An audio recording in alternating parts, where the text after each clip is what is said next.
코로나19 확진 판정을 받고도 병상이 부족해 집에 격리됐던 대구 경북 지역 환자 200여 명이 전북으로 이송됐습니다. 인근 주민들은 응원의 메시지를 전달하며 환자들을 격려했습니다. 코로나19 상황이 길어지면서 근본적 해결 방안인 치료제 개발에 대한 관심도 높아지고 있습니다. 전북대 인수공통 전염병 연구소가 치료제 개발에 들어갔습니다. 전주시가 코로나19 극복을 위해 취약계층을 대상으로 재난기본소득을 지급합니다. 재난기본소득 지급은 전국 지방자치단체 가운데 전주시가 처음입니다. 코로나19 탓에 소외된 이웃들은 식사 해결에도 어려움을 겪고 있습니다. 이웃을 돌아보는 도움의 손길이 이어지면서 함께 힘든 시기를 이겨내고 있습니다. 헬로티비 뉴스 전북 지금 시작합니다.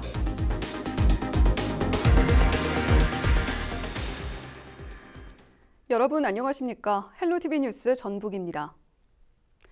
코로나19 확진 판정을 받고도 병상이 부족해 집에 격리됐던 대구 경북 지역 환자 200여 명이 전북으로 이송됐습니다. 환자들이 이송된 남원의료원과 김제 삼성생명연구소 인근 주민들은 응원의 메시지를 전달하며 환자들을 격려하고 있습니다. 김남호 기자가 보도합니다. 대구 지역 코로나19 확진 환자들을 태운 버스들이 남원의료원에 들어섭니다. 감염병 전담병원인 남원의료원과 군산의료원에 코로나19 대구 지역 환자 76명이 최근 이송됐습니다. 전북 지역 의료원으로 온 대구 지역 환자는 기존 환자를 포함해 모두 95명으로 늘었습니다. 버스에서 내린 환자들은 대기하던 의료진에게 건강 상태를 확인받고 병원 안으로 들어갑니다. 의료원은 중증도에 따라 다시 환자들을 분류한 뒤 진료하고 있습니다. 환자 여러분, 저희 의료진들이 성심을 다해서 쾌차에서 나가 있도록 열심히 진료하고 또 보필하겠습니다. 마음의 부담감을 털치시고 쾌차하셔서 퇴원하시면 좋겠습니다. 생활치료센터인 삼성생명 전주연수소에도 경증 환자 169명이 최근 입소했습니다. 삼성생명 전주연수소 앞입니다. 시민들은 쾌유를 응원하는 현수막을 곳곳에 내걸고 힘을 보태고 있습니다. 전북 지역으로 이송된 대구 지역 확진 환자들은 면회 등 예부와의 접촉은 차단되고 병원 식당에서 만든 도시락이 제공됩니다. 남원과 김제 지역 주민들은 어려움을 겪고 있는 대구와 경북 지역 환자들을 격려하며 쾌유를 기원했습니다.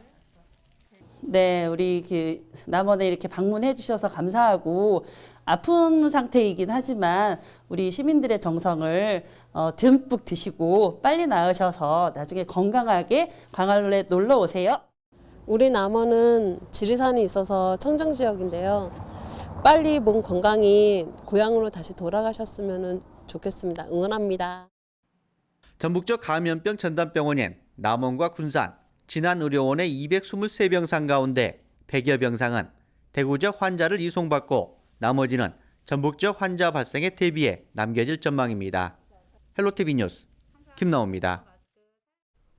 코로나19 상황이 길어지면서 근본적 해결 방안인 치료제 개발에 대한 관심이 높아지고 있는데요. 최근 전북도의 한 연구소에서 치료제 개발에 들어갔다고 합니다. 보도국 연결해 자세한 내용 알아보겠습니다. 이진철 기자, 코로나19 치료제 기대해봐도 되는 겁니까? 네, 그렇습니다. 시간이 걸리겠지만 코로나19 치료제 개발에 대한 희망을 품을 수 있는 상태입니다. 전북대학교 인수공통 전염병 연구소가 코로나19 확산 대응을 위한 연구 활동을 시작했습니다. 이번 연구는 과학기술정보통신부와 행정안전부, 질병관리본부가 추진한 국민생활안전 긴급대응 연구사업에 선정돼 진행하게 됐습니다. 연구소는 최근 국내에서 분리돼 코로나19 바이러스를 질병관리본부로부터 분양받아 바이러스 위해도 분석을 위한 특성 분석을 시작했습니다. 코로나19 관련한 연구 기간은 2년입니다. 이와 함께 기업체로부터 용역을 받아 코로나19 치료제 개발에도 매진합니다. 치료제가 개발되면 코로나19 정복에 획기적 전기를 마련할 수 있을 것으로 기대되고 있습니다. 네, 또 코로나19가 전염되는 것을 막기 위해 만남을 자제하는 것처럼 사회적 거리 두기도 강조하고 있는 요즘인데요. 전북도에서는 송하진 도지사가 직접 나서 대형교회 주일 예배 자제를 호소했다고요? 네, 그렇습니다. 전북도가 지역 내 대형교회를 상대로 주일 예배 자제를 거듭 호소하고 나섰습니다. 전북도 직원들은 도내 주요교회 100군데의 전화를 걸어 코로나19 확산 가능성이 큰 기존 대면 방식의 주일 예배 자제 등을 요청했습니다. 이번 요청은 코로나19 집단 감염 경로를 차단하기 위한 송 지사의 특별 지시에 따라 이뤄졌습니다. 송하진 도지사는 코로나19 확산 방지를 위해서는 이번 주 주일 예배를 비롯한 종교 행사를 당분간 자제하고 사회적 거리두기 운동에 동참해 줄 것을 간곡히 호소했습니다. 이와 함께 마스크 착용과 소독제 비치 및 방역 철저 등 코로나19 확산 방지에 적극 동참해달라고 강조했습니다. 네, 오늘 소식 여기까지 듣겠습니다. 지금까지 보도국의 이진철 기자였습니다.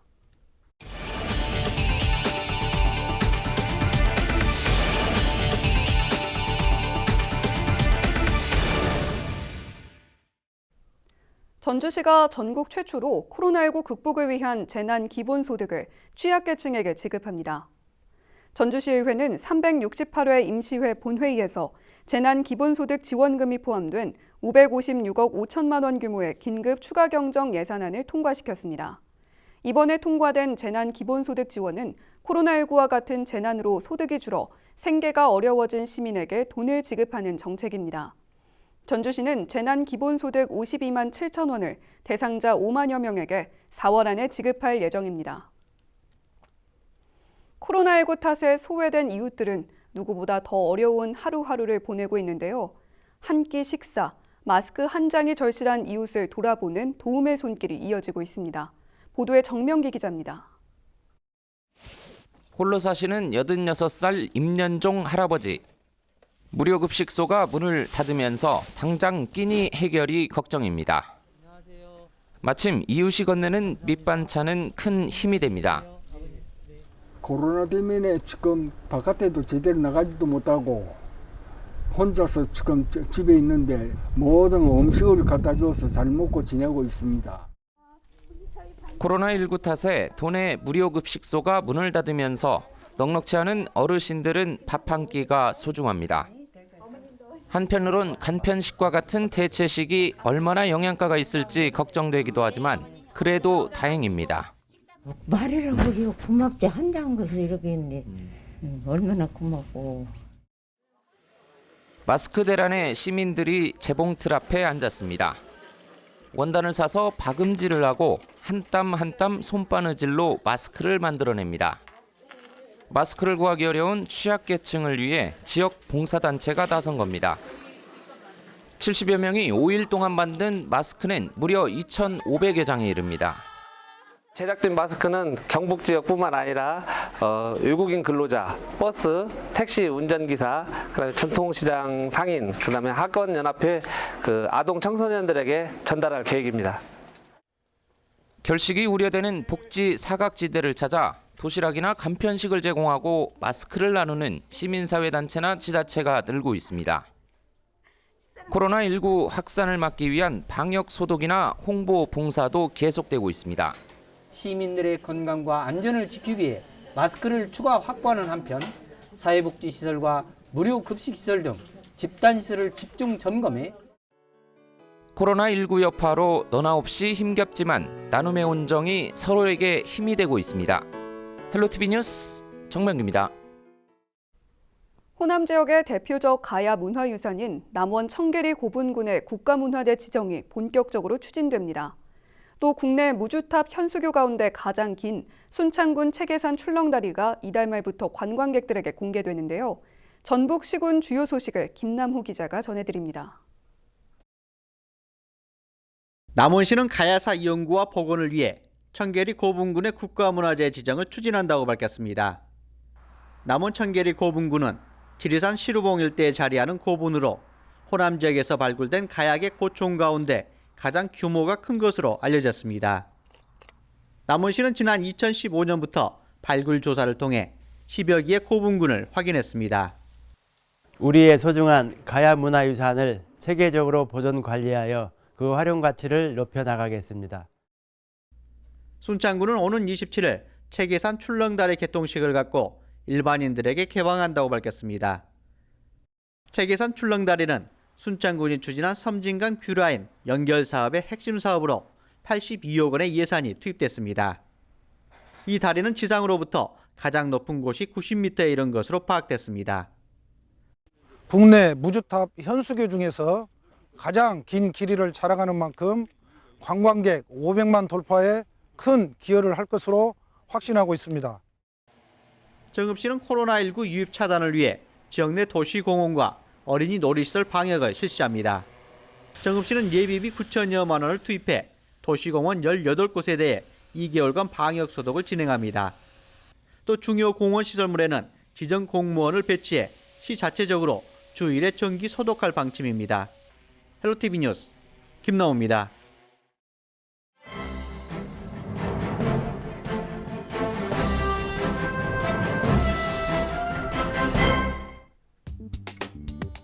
신문 브리핑 먼저 전북일보 기사입니다. 코로나19 상황이 길어지면서 지역 경제의 시름도 깊어지고 있습니다. 전북 지역에서도 실업급여를 찾는 발길이 이어지고 있는데요. 도내 실업급여 수급 신청자 수는 지난 9일을 기준으로 지난해와 비교해 1,402명이 증가한 11,276명으로 집계됐습니다. 지급 금액도 전년 동월 대비 7억 4,850만 원이 증가한 55억 9,990만 원으로 조사됐는데요. 이는 코로나19가 확산되기 이전의 통계가 함께 반영된 금액이어서 코로나19가 전국적으로 확산되기 시작한 지난 2월 이후의 통계가 집계되는 다음 달은 실업급여 지급 금액이 큰 폭으로 늘어날 전망입니다. 실제로 12일 전주 고용복지플러스센터 내 실업급여 수급 자격 신청 상담 창구에는 남녀노소 가릴 것 없이 접수자들로 가득했는데요. 심지어 오전 8시 30분부터 실업급여 상담을 위해 대기하는 경우도 찾아볼 수 있었습니다. 다음은 전북 도민일보 기사입니다. 코로나19 여파로 전북 지역 부동산 시장에 비상이 걸렸습니다. 보통 2월에서 3월은 신학기 이사 수요가 많아서 부동산 중개업소에선 성수기로 통합니다. 하지만 올해는 코로나19로 인해 집을 팔려는 사람도 사려는 사람도 이 사태가 잠잠해지기만 기다리고 있습니다. 12일 지역 부동산 업계에 따르면 코로나19 확산세가 지역에서도 커지면서 일선 부동산 중개업소를 찾는 발걸음도 끊기고 있는데요. 확산 초기에는 그나마 매수자와 매도자들이 마스크를 끼고 둘러봤지만 한 달 전부터는 아예 방문 자체를 꺼리고 있는 모양새입니다. 코로나19는 감염자의 미세한 침방울이 호흡기나 손을 통해 눈, 코 또는 점막에 침입하면서 감염이 전파됩니다. 때문에 사람과의 접촉이 자연스레 이루어지는 부동산 중개 시장도 영향을 받고 있는 겁니다. 봄 이사철을 맞이했지만 부동산 거래 부진으로 지역 공인중개사들의 어깨는 점점 더 무거워지고 있습니다. 한국감정원의 부동산 통계정보 시스템에 따르면 지난달 전북 지역 아파트 거래 건수는 4,152건으로 나타났는데요.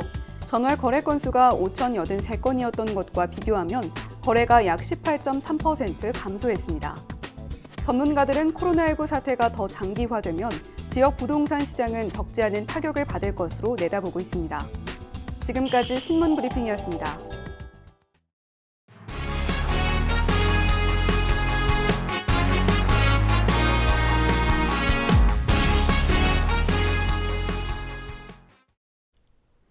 남원시가 코로나19 여파로 인해 침체된 전통시장과 지역 상점가에 활력을 불어넣기 위해 상점가 살리기 운동에 나섰습니다.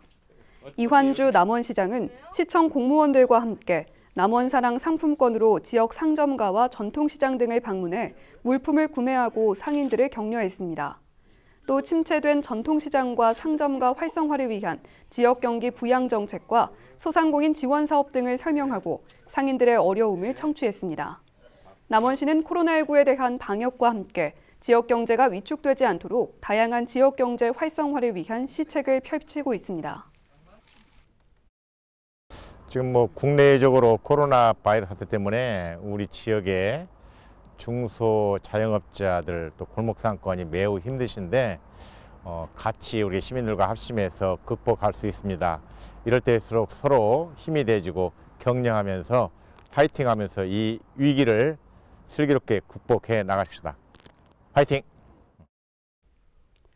육군 35사단이 코로나19 여파로 침체된 지역 경제 살리기에 동참합니다. 35사단은 코로나19로 어려움을 겪고 있는 화훼 농가를 돕기 위해 희망의 꽃 나누기 운동을 펼칩니다. 꽃과 화분 200여 개를 구매해 방역 활동에 참여한 장병들은 물론 국방의 의무를 펼치는 장병들에게 전달했습니다. 이와 함께 방역 활동을 비롯해 시금치와 상추 등 지역 농산물 구매에도 힘을 보태고 있습니다. 고창군이 임산부 등 건강 취약계층을 대상으로 마스크를 지원합니다. 마스크 보급 대상자는 임산부와 만성질환자 등으로 보건소 직원이 가정을 방문해 1인당 5매씩 배부합니다. 현재 고창군에 등록된 건강 취약계층은 모두 600여 명입니다. 부안군 보건소는 지역 내 중증 질환자에게 마스크 10장씩을 공짜로 줬다고 밝혔습니다. 이와 함께 코로나19 예방수칙 등을 담은 편지도 우편으로 보냈다고 전했습니다. 부안군은 독거노인과 같은 취약계층을 발굴해 마스크를 지급해 나갈 계획입니다. 전북도민이 불편하고 불합리하다고 느꼈던 교통안전시설과 규제에 대한 개선이 이루어졌습니다. 전북지방경찰청은 지난해 12월부터 70여일 동안 교통환경 집중신고와 정비기간을 운영해 도민 의견을 반영했다고 밝혔습니다. 경찰청은 상담을 제외한 351건의 신고를 접수했고 이 가운데 정읍 용호마을 앞 교차로 정비를 포함해 173건을 개선했다고 전했습니다. 예산과 오랜 공사가 필요한 138건은 관계기관과 협의해 개선해 나갈 방침입니다. 정읍시가 일제 잔재 청산을 위해 고부면 주산마을의 이름 변경에 나섭니다. 원래 죽산마을이었던 주산마을은 동학농민혁명 당시 참여자의 이름을 적은 사발통문을 작성한 지역입니다. 하지만 지난 일제강점기 때 마을의 정기를 말살시키기 위해 배처럼 떠돌아다니라는 뜻의 주산으로 마을 명칭이 변경됐습니다. 정읍시는 지난 1일 공고를 내고 마을 명칭에 대한 주민 의견을 수렴했으며 명칭 변경 신청서가 접수되면 지명 복원 절차에 들어갈 계획입니다. 부안군 상서면에서 다음 달 열릴 예정이었던 제5회 계암동 벚꽃축제가 취소됐습니다. 계암동 벚꽃축제 추진위원회는 코로나19 확산 방지를 위해 이같이 결정했다고 밝혔습니다. 상서면은 군민 건강과 안전을 최우선으로 삼고 취소 결정을 내린 위원회의 뜻을 존중하겠다고 전했습니다. 정읍시가 코로나19 감염 예방을 위한 일제 소독의 날을 운영합니다. 정읍시는 코로나19 상황이 종료할 때까지 매주 목요일 공공시설과 공공기관 등 1,122군데를 대상으로 소독을 진행합니다. 일제 소독은 건물의 손잡이와 계단 난간 등에 소독제를 분사하는 방식으로 진행될 예정입니다. 소독자가 방역 보호 장비를 착용하고 소득 활동을 할 수 있도록 대상 기관의 소독 방법과 주의사항 등을 안내할 예정입니다.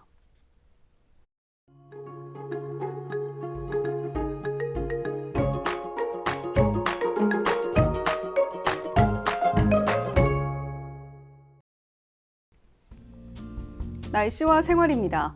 토요일 전북 지역 대체로 맑겠지만 아침 기온이 영하권으로 떨어져 춥겠는데요. 체감 온도는 더 낮겠고 일교차도 커서 건강관리에 신경 쓰셔야겠습니다.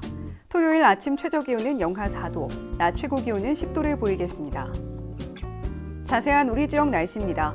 아침 최저 기온은 임실이 영하 4도까지 떨어지겠고 김제와 남원, 순창은 영하 3도, 부안과 정읍 영하 2도, 고창은 영하 1도를 나타내겠습니다. 한낮 기온은 임실 8도, 남원과 순창은 9도, 김제, 부안, 정읍과 고창은 10도까지 오르겠습니다. 다음으로 생활지수입니다. 토요일 전북 지역 대체로 맑겠지만 일교차가 크고 춥겠는데요. 빨래는 자연 건조하셔도 좋습니다. 세차 효과는 적은 만큼 다음에 하시는 게 좋겠고요. 보온에 신경 써서 감기 걸리지 않게 조심하셔야겠습니다. 이어서 주간 날씨 살펴봅니다. 기압골의 영향으로 일요일에는 눈이 내리겠고 그 밖에는 맑은 날이 많겠습니다. 기온은 평년보다 조금 낮다가 점차 높아지겠습니다. 이어서 우리 지역 바다 날씨 살펴봅니다. 전북 북부 해상과 전북 남부 해상 모두 맑겠는데요. 바다의 물결은 전북 북부와 남부 해상 모두 1m에서 2m로 일겠습니다. 지금까지 날씨 전해드렸습니다. 코로나19 확진자 증가세가 조금은 누그러졌지만 아직 안심하기는 이릅니다. 예방을 위해 개인 위생에 더 주의를 기울여야겠습니다. 손 씻기와 기침 예절 등 더 신경 써주시고요. 많은 사람이 모이는 곳에 가실 때는 마스크 꼭 착용하시는 게 좋겠습니다. 헬로티비 뉴스 전북, 오늘 저희가 준비한 소식은 여기까지입니다. 저희는 언제나 지역 주민 여러분 곁에 있겠습니다. 함께해 주신 여러분 고맙습니다.